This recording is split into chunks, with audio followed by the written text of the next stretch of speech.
యోహాను సువార్త 10వ అధ్యాయం 11వ వాక్యాన్ని నేను చదువుతాను, మీరు శ్రద్ధగా వినండి. నేను గొర్రెలకు మంచి కాపరిని. మంచి కాపరి గొర్రెల కొరకు తన ప్రాణము పెట్టును. మంచి కాపరి గొర్రెల కొరకు తన ప్రాణము పెట్టును. తన ప్రాణము పెట్టును అని యేసయ్యే స్వయంగా అక్షరాలుగా ఆయనే చెప్తున్నటువంటి మాట. తన శిష్యులతో చెప్తున్నాడు,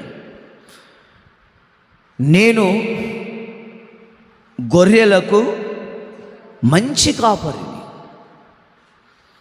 మన దేవుడు ఎవరంటే మంచోడు. మన దేవుడు మంచి కాపరి. మనము త్రోవ తప్పిపోయి లోకం కొరకు, లోకములో ఉన్న సుఖభోగాల కొరకు, లోకములో ఉన్న వాటి కొరకు మనము దారి తప్పిపోతూ ఉంటే ఈ మంచి కాపరి అయినటువంటి యేసయ్య మనల్ని మంచి దారిలోకి నడిపించడానికి, దారి తప్పిపోతున్న మనల్ని ఆయన మంచి కాపరిగా మనల్ని వెంబడిస్తూ, హలో అబ్బాయి, నువ్వు వెళ్తున్న దారి మంచిది కాదేమో అనిపిస్తుంది, ప్లీజ్ ఫాలో మీ, నన్ను వెంబడించు, నేను నిత్య జీవాన్ని ఇస్తాను నీకు. ఏ జీవం చెప్పాలి గట్టిగా, హల్లెలూయా. అందుకనే 14వ వాక్యంలో కూడా మనం చదివితే, నేను గొర్రెల మంచి కాపరి. ఎంత గొప్ప దేవుడండి. మంద కొరకు ప్రాణం కూడా పెడతాడు. అంత మంచి కాపరి, మంద కొరకు ప్రాణము పెట్టగలిగిన కాపరి యేసయ్య ఒకడే. ప్రాణం పెట్టే అంతగా మందని ఆయన ప్రేమిస్తున్నాడు.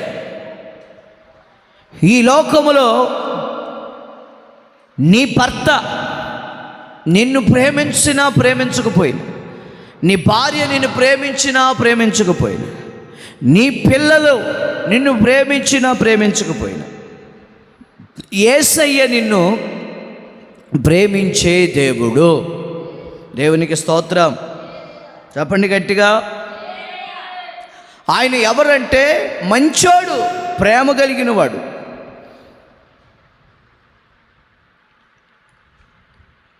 ఆయన ప్రేమిస్తూనే ఉంటాడు. ప్రేమ కలిగిన వాడు ఆయన. ఆ ప్రేమ ఎలాంటి ప్రేమ అంటే, ఆఖరి రక్తపు బొట్టు నీ కొరకు కార్చిన ప్రేమ. ఆ ప్రేమ ఎలాంటిదంటే, నీ కొరకు గాయపరచబడిన ప్రేమ.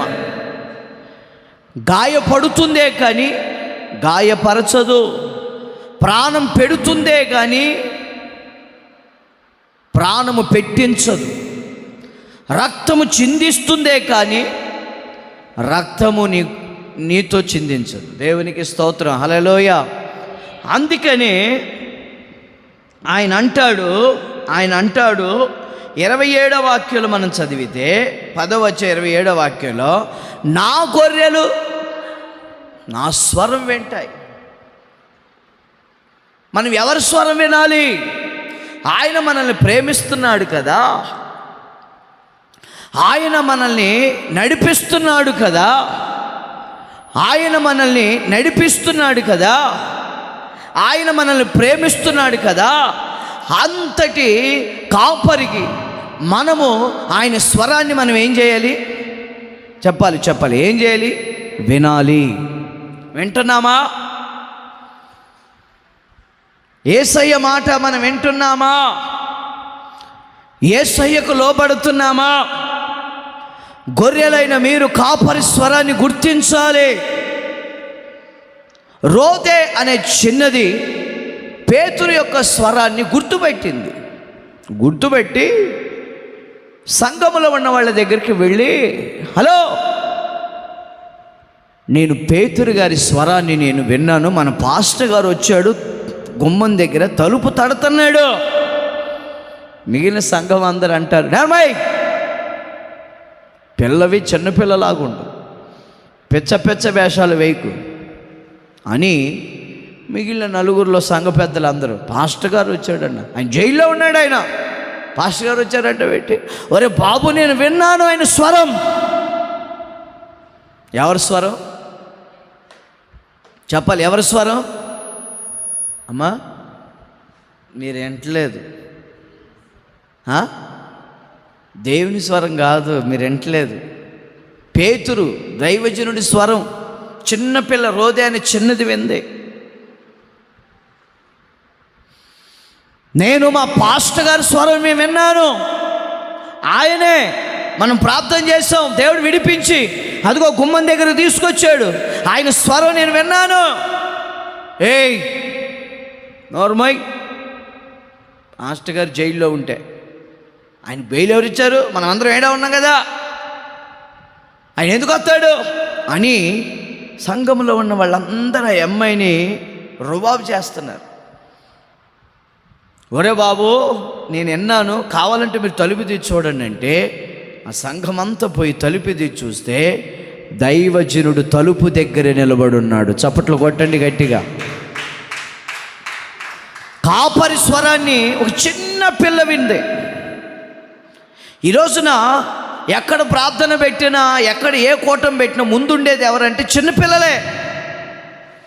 ఇక్కడ ప్రార్థన చేసిన వెంటనే వాళ్ళిద్దరు వచ్చారు, వాళ్ళిద్దరు ముందే వచ్చారు. మహిమ, జ్యోతి, మరియా ఇద్దరు. ఇక్కడ ప్రార్థన పెట్టిన వెంటనే వాళ్ళిద్దరు వచ్చారు, చిన్నపిల్లలు. ఎందుకంటే చిన్నపిల్లల ద్వారా కూడా దేవుడు మహిమపరచబడతాడు. బాలుర యొక్కయు చంటి పిల్లల యొక్క స్తుతుల మూలముగా ఆయన ఏం చేస్తాడంట? దుర్గాన్ని స్థాపిస్తాడు. వచ్చిన ఆ దైవజనుడి యొక్క స్వరాన్ని ఆ చిన్న పిల్ల వింది. ఇక్కడ యేసయ్య అంటాడు, నా గొర్రెలు. ఈరోజు మీరు ఎవరి స్వరం వింటున్నారు? మీరు ఎవరు గొర్రెలు? మీ కాపరి ఎవరు? ఎవరెవరో స్వరాలు వింటున్నారా మీరు? ఆ స్వరం విని వెళ్ళకూడని చోటుగా మీరు వెళ్తున్నారా? నా గొర్రెలైతే నా స్వరం వింటాయి, నా స్వరం విననివి నా గొర్రెలు కాదు. ఇక్కడ దైవజనుడు నిలబడి మాట్లాడుతున్న ప్రతి మాట అది దేవుని స్వరం. దేవుని స్వరం. ఆ స్వరం విని ఇక్కడ ఏ ప్రార్థన జరుగుతున్నాయో, ఎప్పుడు ప్రార్థన జరుగుతున్నాయో విని వెంటనే ఆ స్వరానికి లోపడే గొర్రెలు, ఆ గొర్రెల కొరకే ఆయన ఏం పెడతాడు? ప్రాణం పెడతాడు. ఆయన మాట వినని గొర్రెల కొరకు ఆయన ఎందుకు ప్రాణం పెడతాడు? ఆయన మాట వినని గొర్రెలకి ఎందుకు ఆహారం పెడతాడు? దేవునికి స్తోత్రం. చూడండి, అక్కడ అంటాడు 15వ వాక్యంలో మనం చదువుకుందాం. తండ్రి నన్ను ఎలాగూ ఎరుగునో నేను తండ్రిని అలాగే ఎరుగుదును, అలాగే నేను నా గొర్రెలను ఎరుగుదును, నా గొర్రెలు నన్ను కూడా ఎరుగుతాయి. గుర్తుపట్టాలి. తండ్రి యేసయ్యను గుర్తుపట్టినప్పుడు, యేసయ్య మనల్ని గుర్తుపట్టినప్పుడు మనం కూడా యేసయ్యని గుర్తుపట్టాలి. ఆ స్వరాన్ని గుర్తుపట్టాలి. ఆ స్వరం విన్న వెంటనే అమ్మో మా అయ్యగారు ప్రార్థన పెట్టారని వెంటనే బయలుదేరి వచ్చేయాలా? నీవు చేసే భక్తి ఎవరి కోసం? దేవుడి కోసం. ఎవరెవరినో చూసి భయపడి భక్తి చేస్తాం కాదు, వాళ్ళకు భయపడి వీళ్ళకు భయపడి మందిరం మానేస్తాం భక్తి కాదు. మీరు నిజమైన గొర్రెలైతే ఏ గొర్రెలు? ఆయనను వెంబడిస్తారు మీరు. 27వ వాక్యం, నా స్వరం వింటాయి, నేను వాటిని ఎరుగుదును, అవి నన్ను. మరి మీరు ఎవరిని వెంబడిస్తున్నారు? ఆదివారమా మనం వెంబడించేది? ఎప్పుడు వెంబడిస్తున్నాం? కాపరిని ప్రతి నిత్యం ఆ గొర్రెలు వెంబడిస్తున్నాయి. మరి మీరు ఎవరిని వెంబడిస్తున్నారు? సేవకుని మీరు వెంబడిస్తున్నారా? లోకంలో ఉన్న వారిని వెంబడిస్తున్నారా? లోకములో ఉండే సుఖభోగాలను వెంబడిస్తున్నారా? లోకముల ఆడంబరాలు వేసుకొని సంబరాల మధ్యలో క్రీస్తుని వాక్యాన్ని పక్కన పెడుతున్న వారితో నువ్వు వారిని వెంబడిస్తున్నావా? ఎవరిని వెంబడిస్తున్నావు? ఇది ఒక ప్రశ్న. 28లో నేను వాటికి ఏమిస్తాను? నిత్య జీవం. నిత్య జీవము నీచిన దేవా, నీవే నా మంచి కాపరివి. ఎవరంట? నిత్య జీవం ఇచ్చేవాడు మన కాపరి. ఆయన దెబ్బతిన్నా మనల్ని దెబ్బతిన్నవాడు, ఆయన గాయపడినా మనల్ని గాయపడినవాడు, ఆయన భరించిన, ఆయన కొట్టినా మనల్ని కొట్టనివ్వకుండా, ఆయన మనం పొందవలసిన యాతన బాధ. నా ప్రియమైన దేవుని పిల్లలారా, గొర్రెల్లో మేకలు కూడా ఉంటాయి. మేకలు దారి తప్పుతాయి కానీ గొర్రెలు ఏమాత్రం కూడా దారి తప్పవు, కాపరిని వెంబడిస్తాయి. గొర్రెలు తల దించుతాయి, తల ఎత్తవు. లోక సంబంధంగా ఉన్నవారు తల పైకెత్తుతారు, ఆత్మ సంబంధంగా ఉన్నవారు తల దించుతారు, అంటే లోబడతారు. చూడండి, ఆయన మనల్ని ఎలాగా మనల్ని ముందుకు నడిపిస్తున్నాడు అనేది మనం ఎఫెసీ పత్రికలో మనం చదివితే, ఎఫెసీ పత్రిక అనుకుంటా, ఫిలిప్పీలకు రాసిన పత్రిక 2వ అధ్యాయము 8వ వాక్యం.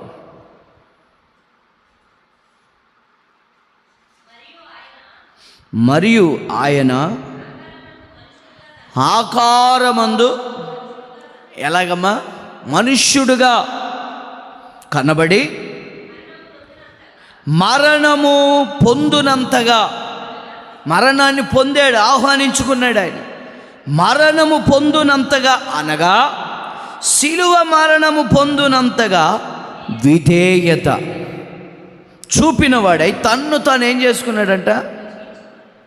తగ్గించుకున్నాడు. ఒబీడియన్, తగ్గించుకున్నాడు, లోబడ్డాడు, విధేయత చూపాడండి. మరణం ఆయనకు ఎదురుగా ఉన్నా, మరణం ఆయన మీదకి వస్తున్నా విధేయత చూపాడట, తగ్గించుకున్నాడు. మనం ఎక్కడ తగ్గించుకుంటున్నాం? వాక్యం దగ్గర తగ్గించుకో, మందిరం దగ్గర మందిరానికి వచ్చే విషయంలో తగ్గించుకో. నీ అహంకారం, నీ గర్వాన్ని పక్కన పెట్టు. యేసుక్రీస్తు అంతటి వాడు. 6వ వాక్యంలో మనం చదివితే, ఆయన దేవుని స్వరూపము కలిగిన వాడై ఉండి దేవునితో సమానముగా ఉండుట విడిచిపెట్టకూడని భాగ్యమని ఎంచుకొనలేదు కానీ మనుష్యులు పోలికగా పుట్టి దాసుని స్వరూపమును ధరించుకొని తను తానే రిటర్న్ చేసుకున్నాడంట. తనకు తానే నలగొట్టుకున్నాడు. ప్రార్థనలో మనం నలగొట్టుకోవాలి, ఉపవాసాలతో మన శరీరాన్ని నలగొట్టుకోవాలి.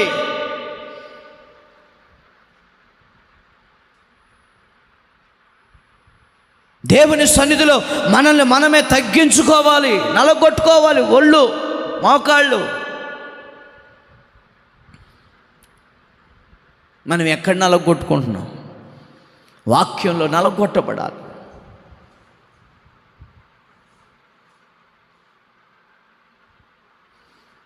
విధేయత. యేసు ప్రభు విధేయత చూపాడండి. ఒరే, యూదులకు రాజురా ఇతనికి కిరీటం ఉండాలని చెప్పి ముళ్ళ కర్రని, ఒక్కొక్క ముళ్ళండి 4-5 అంగుళాలు కలిగినటువంటి ముళ్ళు. ఎన్ని అంగుళాలు? 4-5 అంగుళాలు కలిగినటువంటి ముళ్ళు దాన్ని కిరీటంగా చేసి ఈ తల మీద పెట్టి, యూదుల రాజు కదా నీ కిరీటం ఉండాలని చెప్పి ఆ కిరీటాన్ని కిరీటంలాగా అల్లి ఆ ముళ్ళని తల మీద పెట్టి పెట్ట అని కొడితే ఆ ముళ్ళన్నీ ఒక్కసారి తలలో నుండి మెదడులో నుంచి కణితల్లోకి వస్తే ఆ బాధ భరిస్తున్నా కూడా అలాగా చూస్తున్నాడు, కానీ మారు మాట మాట్లాడలేదు. ఇంకొకడు వచ్చి గడ్డం పట్టుకొని పీకుతున్నాడు, ఫూ అని ఉమ్ము వేస్తున్నా కూడా ఆ ఉమ్మలా తుడుచుకొని తగ్గించుకున్నాడండి. విధేయత ఎక్కడుంది? దేవునికి స్తోత్రం చెప్పండి. తగ్గించుకున్నాడు. నీ భర్త నిన్ను ఒక మాట అండి, ఓ దెబ్బ కొడితే దెబ్బకు దెబ్బ, మాటకు మాట, ఏది సహింపు?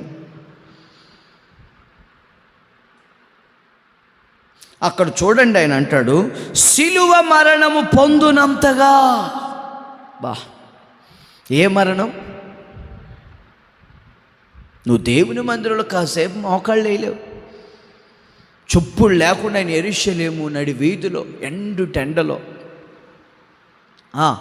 మండు టెండలో చెప్పులు లేకుండా, ఆ కాళ్ళకి రాళ్ళు గుచ్చుకుంటున్నాయి, ముళ్ళు గుచ్చుకుంటున్నా కూడా ఆ బాధ భరిస్తూ ఆ మాట అంటాడు, తండ్రి వీరేమి చేయుచున్నారు, వీరు ఎరుగరు గనుక వీరిని క్షమించు. నీ భర్త ఏదని నిన్న మాట అంటే నీ భర్తను క్షమిస్తున్నావా? నీ పిల్లలు ఏదని నీ మాట అంటే మాట అంటే వాళ్ళని క్షమిస్తున్నావా? క్షమాపణ. మనము ఒక్కరిని క్షమిస్తే దేవుడు మనల్ని, చెప్పండి ఏం చేస్తున్నా, మనం ఒకరిని క్షమిస్తే దేవుడు మనల్ని క్షమిస్తాడు. మత్తయి సువార్త 5వ అధ్యాయం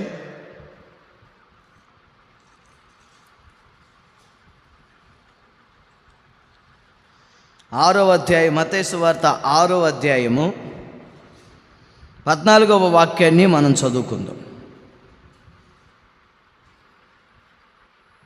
మత్తయి సువార్త 6:14, 12. మా రుణస్థులను మేము క్షమించి ఉన్న ప్రకారం మా రుణములను క్షమించుము, మమ్మను శోధనలోనికి తేక దుష్టుని నుండి మమ్మను తప్పించు. మనుష్యుల అపరాధములను మీరు క్షమించిన యెడల మీ పరలోకపు తండ్రియు మీ అపరాధములను క్షమించు. ఎవరైనా నీ ఎదుట, నీ దృష్టిలో ఎవడైనా నీ ఎదుట పాపం చేస్తే వారిని క్షమించే. దేవునికి స్తోత్రాలు. ఏమండి, వాస్తవాలేంటో తెలియకుండా బజారుకి లాగావనుకో, నువ్వు బజారు పాలైపోతావు. పగ తీర్చుట నా పని.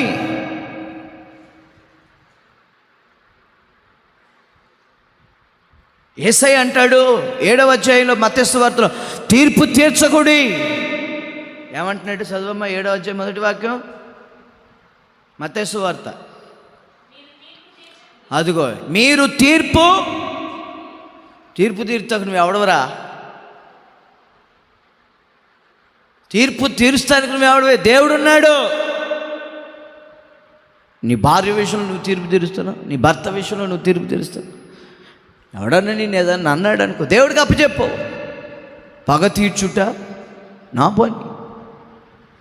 ఈయన ఎలాగైనా బజార్లోకి లాగాలి అని అనుకుంటే దేవుడు నిన్ను లాగేస్తాడు. నిన్ను వీధులు పాలు చేయాలంటే నిన్ను చేస్తాడు దేవుడు. దేవుని వాక్యం అంటుంది, ఎదుట వాడిని క్షమించలేని నీవు నా బలిపీఠం దగ్గర నువ్వు అర్పణ అర్పించకూడదు. ఒక్కొక్కడికొకడు వాళ్ళే జడ్జిమెంట్ తీర్చేస్తూ ఉంటారు. వాళ్ళకి వాళ్ళే పగ తీర్చుటే నా పని. తప్పో ఒప్పో దేవుడికి అప్పచెప్పేయాలి. యేసయ్య ఎదుట అందరూ ఎంతమంది ఉమ్ము పోస్తున్నాడు. ఇప్పుడు ఎవడన్నా వచ్చి మేము ఏదో ఉమ్ము చేయడనుకో, మీరు మౌనంగా ఉంటారా? ఆవిడ బాగలు కొడతారు. మీరు మామూలుగా ఆవిడ బాగలు కొట్టేస్తారు. మనిషివా పశువురా, దుర్మార్గుడు అని తిట్టేస్తారు కొంతమంది. కానీ యేసు ప్రభుని గడ్డం పట్టుకొని పీకుతుంటే అదంతా ఎందుకండి? ఒక చిన్న పిల్లని జుట్టు అట్టుకొని దవడ మీద వేసి కొట్టాడు అనుకో, వాడు కొట్టే దెబ్బ నీకు తగలదు, కానీ నువ్వు కొట్టే దెబ్బ కూడా చచ్చిపోతాడు. ఏది ఓర్పు ఎక్కడ ఉంది నీకు? సహనం ఏది? ఏమండి, ఓర్పు లేదు కదా. ఓర్పుతో ఉండాలి. చూడండి, రోమపత్రిక 5వ అధ్యాయంలో 3వ వాక్యంలో మనం చదువుతా. అక్కడ మాట ఉంటుంది చూడమ్మా. రోమపత్రిక 5వ అధ్యాయం 3వ వాక్యం. అంతేకాదు శ్రమ ఓర్పు పరీక్ష నిరీక్షణను కలుగజేయునని ఎరిగి శ్రమల యందు అతిశయం. ఓర్పు. ఎవరన్నా నిన్నేదన్నా ఒక మాట అన్నారనుకో, యేసు రక్తమే జయం అంటవే. నిన్నేమి నీ జోలు రాడాడు. నిన్నెవడన్నా ఏదన్నా అన్నాడు అనుకో, మాటకు మాట, దెబ్బకు దెబ్బ, అలా ఉన్నామనుకో సహనాన్ని కోల్పోయి ఆశీర్వాదాలను పోగొట్టుకుంటారు. ఎందుకనగా ఈ నిరీక్షణ మనలను సిగ్గుపరచదు, మనకు అనుగ్రహింపబడిన పరిశుద్ధాత్మ ద్వారా దేవుని ప్రేమ, ఆయన శిలువ మరణము ద్వారా ఆయన ప్రేమ మన హృదయాలలోకి కుమ్మరించాడు. ఆయన తగ్గించుకున్నాడు. లిల్లీ, నేను ఏదన్నా మాట అన్నాను అనుకో, ఆనయ్య ఏంటి అలాగా అంటావు? వాస్తవంగా నేను ఏదన్నా మాట అన్నాను అనుకో, ఆ మాటకి ఇంకో మాట అందనుకో, అక్కడ ఏం లేదు, ఓర్పు తగ్గింపు లేదు అని గుర్తుపెట్టుకోవాలి. 8వ వాక్యం.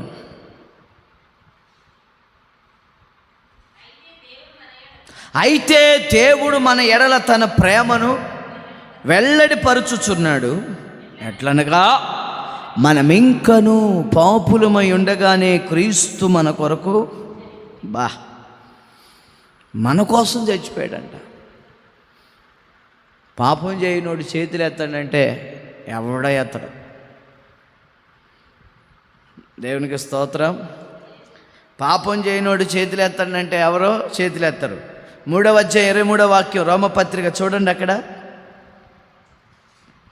ఏ భేదమును లేదు, అందరూ ఒక్కడ కాదు. అక్కడ నేను నీతిమంతుడు, నేను పరిశుద్ధుని అంటాక లేదు. అక్కడ అందరూ, ఏ భేదము లేదు, అందరూ పాపము చేసి దేవుడు అనుగ్రహించు మహిమను పొందలేకపోతున్నారంట. స్తోత్రం చెప్పండి గట్టిగా. ఏ భేదం లేదు, అందరూ పాపం చేసి, ఎక్కడో చోట అబద్ధము, దొంగతనం, ఏమంటే నీ పొరుగువాడిని దాసించడం, ఏదో ఒక విధంగా ఆయన ఒకసారే సిలువ వేయబడితే మనమంట మన అపరాధముల నిమిత్తము, మన పాపముల నిమిత్తం ఆయన ప్రతిరోజు ఏం చేస్తున్నాం? ఆయన్ని అమ్మా చెప్పండి రా, ఏం చేస్తున్నాం? సిలువ వేస్తూనే ఉన్నాం. అబద్ధం ఆడావా, ఆయన సిలువ వేస్తానంటే ఈ 40 రోజులు 50 రోజులు ఈ 40 రోజులు 50 రోజులు శ్రమలు తినాలని పరిగెత్తుతారు.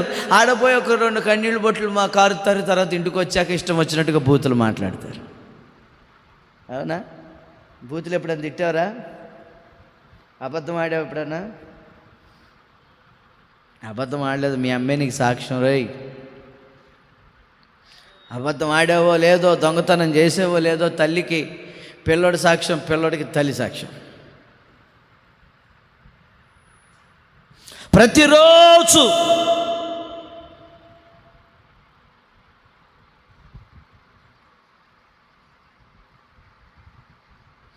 ఆయన మనం ఏం చేస్తున్నాం అంటే ఏదో ఒకరోజు అబద్ధాలు ఆడతా, తిని తినలేదని అబద్ధాలు ఆడడం, ప్రార్థన చేసావంటే చేయకుండా నేను చేశానని అబద్ధాలు ఆడతా, రోజు ప్రతిరోజు మన ద్వారా రోజు యేసయ్యకి దినదినము గండమే. మన పేరుకి క్రైస్తవులాగా ఉంటున్నాం, కానీ ప్రతిరోజు మనం ఆయన ఏం చేస్తున్నామంట, సిలువ వేస్తానే ఉన్నాం. 6వ అధ్యాయము 6వ వాక్యం.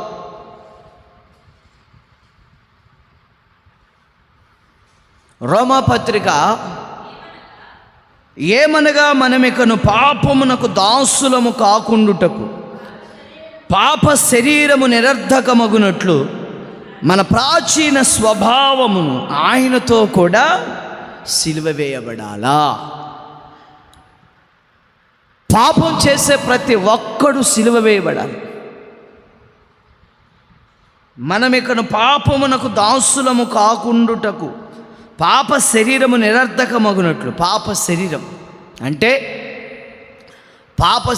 అంటే గలతీ పత్రిక 5వ అధ్యాయం 22లో మనం చదివితే పాప శరీర కార్యాలు ఏవనగా అక్కడ అంటాడు చూడండి. గలతీ పత్రిక 5:22లో ఏమంటున్నాడు అక్కడ?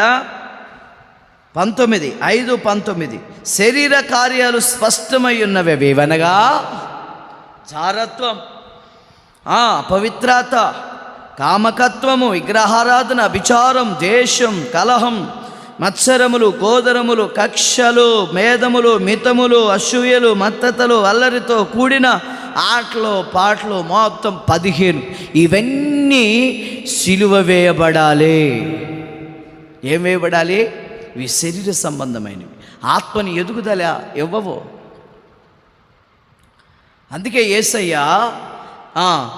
4వ అధ్యాయము 25వ వాక్యం రోమపత్రికలు మనం చదివితే ఆయన మన అపరాధముల నిమిత్తము అప్పగింపబడి మనము నీతిమంతులముగా తీర్చబడడానికి లేపబడ్డాడు.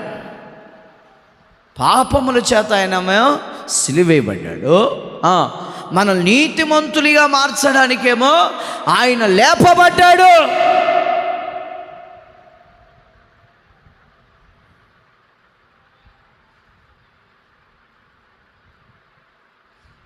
అపరాధములు తెలిసి తెలియని పొరపాటు. నా ప్రియమైన దేవుని పిల్లలారా, తెలిసి తెలియక చేసిన పొరపాట్లు ఇక్కడి నుంచి అయినా మనం ఒక గుడ్ డెసిషన్ తీసుకోవాలి, మంచి ఆలోచన తీసుకోవాలి. ఇక నేను దేవుని సంబంధిని. ఎవరి సంబంధిని? చూడండి 6వ అధ్యాయము 18వ వాక్యం.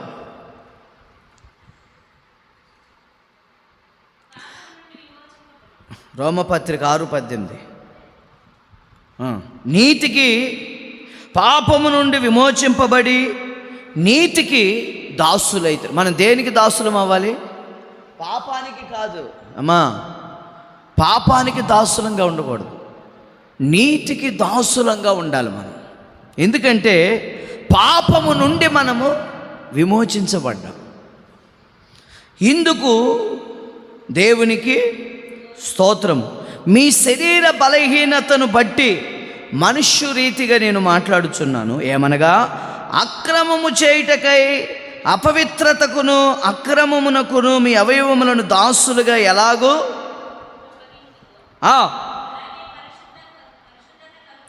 పరిశుద్ధత కలుగుటకై ఇప్పుడు మీ అవయవములను నీతికి దాసులుగా,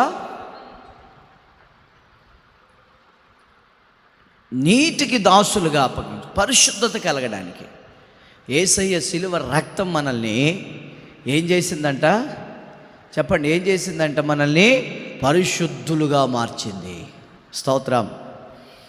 ఏం మార్చింది? ఎలా మార్చింది? ఆ రోమపత్రిక అదే ఇప్పుడు 6వ అధ్యాయం చివరిలో మనం చదివితే పాపము వలన వచ్చు జీతం, తర్వాత దేవుని నిత్య జీవం.